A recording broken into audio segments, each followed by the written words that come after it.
শরতের আভাসে শারদীয়ার আগমনই জানান দিচ্ছে মা আসছে, তাই মূর্তি পাড়ায় চরম ব্যস্ততা। শারদ উৎসব আসছে, স্বাভাবিকভাবেই প্রায় সমস্ত দিকেই চলছে চরম ব্যস্ততা। সবচেয়ে বেশি তৎপরতা পরিলক্ষিত হচ্ছে বিভিন্ন জায়গায় মূর্তি কারিগরিদের মধ্যে। মৃৎশিল্প এমন একটি শিল্প যেখানে বর্তমান প্রজন্মের একটা বিরাট অংশই এই শিল্পের সাথে নিজেদের জড়াতে চাইছেন না, কিন্তু তার মধ্যেও কিছু ব্যতিক্রমী রয়েছে যেগুলি আমাদের ভাবতে বাধ্য করছে আগামী দিনে উৎস মহিমায় উজ্জ্বল থাকবে এই মৃৎশিল্প। এমনই এক চিত্র ধরা পড়ল তেলিয়ামুড়া মহকুমার নেতাজি নগর, মোহরছড়া, নয়নপুর সহ বিভিন্ন এলাকার মূর্তিপাড়াগুলিতে, যেখানে দুর্গা প্রতিমা তৈরি করছে মৃৎশিল্পীরা। তৎসঙ্গে নেতাজি নগর এলাকায় পরিলক্ষিত হয় এক ভিন্ন চিত্র, যেখানে 9 বছরের দেবজিৎ দেবনাথ তার বাবা দীপক দেবনাথের সাথে একেবারে সমান তালে কাঁধে কাঁধ মিলিয়েই দুর্গা প্রতিমা তৈরি করছে। আগামী দিনে দেবজিতের মতো কিশোর তরুণদের দেখানো পথে মৃৎশিল্প আরও অনেকটা এগিয়ে যাক। তেলিয়ামুড়া মহকুমার অন্যতম ক্ষুদে মৃৎশিল্পী হিসেবে যেভাবে দেবজিৎ উঠে এসছে, তা থেকে অত্যন্ত ইতিবাচক একটি বার্তা আমরা পেতেই পারি যে আগামী দিনে এই দেবজিতের দেখানো পথেই মৃৎশিল্পের বিকাশ সাধন হবে।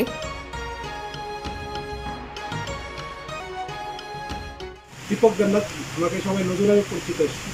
এটা কোন জায়গা? এটা তেলিয়ামুড়া নেতাজি নগর 8 নম্বর ওয়ার্ড। কত বছর ধরে আপনি এই মূর্তির ব্যবসার সাথে জড়িত আছেন? প্রায় 20 বছর ধরে মূর্তি ব্যবসা করে আসছি, আজকে পর্যন্ত আছি। কিরকম এই বছর মূর্তির চাহিদা কিরকম আছে? এই বছর তো মূর্তির চাহিদা গেছবার তুলনায় অনেক বেশি। আমরা তো এবার অনেক মূর্তি পেয়েছিলাম, প্রায় 20টা মূর্তির মধ্যে অর্ডার পেয়েছিলাম।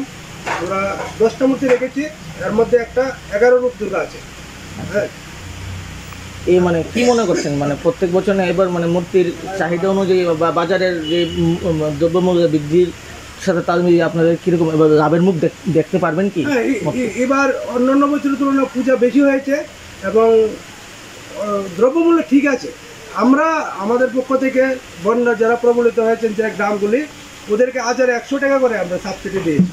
যার যেরকম মূর্তি রেট তারপরে 100 টাকা করে আমরা সাবসিডি দিয়েছি। ওরা বলেনি, আমরা নিজের থেকে করেছি। আপনার মানে কি মনে হচ্ছে যে এবার মূর্তির মানে আপনার তো মূর্তির ব্যবসা করেই সংসার প্রতিপাদন? হ্যাঁ, আমি এত বছর ধরে মূর্তি ব্যবসা করি, প্রায় 20 বছর যাবত।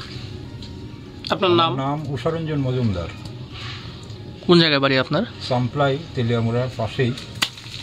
আচ্ছা, তো এই বছর দুর্গা প্রতিমা মানে তৈরির কাজ শুরু করছেন? এই বছর বন্যায় টন্যায় ক্ষতিগ্রস্ত মানুষের পূজা পার্বণের তেমন একটা জাঁকজমক নাই, অর্ডার টর্ডার নাই। যেই মাত্র একটা অর্ডার হয়েছে, এই একটা কাজ শুরু করছে।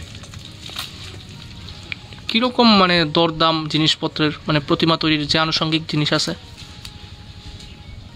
তো খুবই দাম চূড়ান্ত সীমার উপরেই চলছে, কিন্তু গ্রামেগঞ্জের মানুষ তো তেমন চাহিদা অনুসারে মূর্তির কাজ করায় না, আমরাও করতাম পারি না, সাধারণভাবে কোনোভাবে চলছে আর কি।